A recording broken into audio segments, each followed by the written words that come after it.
আবার আমি চলে এসেছি বঙ্গমায়ের রান্নাঘরে নতুন একটি রেসিপি নিয়ে। আজকে আমি বানাবো কচু বাটা। এখানে আমি টুকরো করা কচু নিয়েছি, এর সাথে লাগছে সর্ষে, পোস্ত, নারকেল কোড়ানো, কাঁচা লঙ্কা, পরিমাণ মতো নুন চিনি।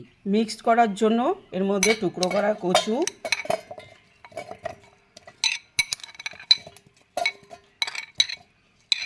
সাথে 2 টেবিল স্পুন সর্ষে বাটা,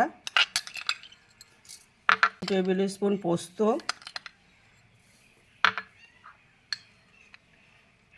হাফ কাপ নারকেল কোড়ানো, যে যেরকম ঝাল খাবেন সেই পরিমাণ মতো লঙ্কা, চিমটি চিনি, পরিমাণ মতো লবণ।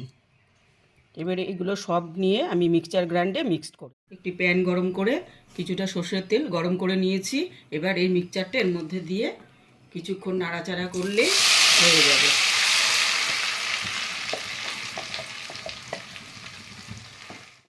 কচু বাটা হয়ে এসেছে, এবার এর মধ্যে আমি ধনেপাতা কুচি অ্যাড করে দিচ্ছি। আপনারা চাইলে দিতেও পারেন, নাও দিতে পারেন।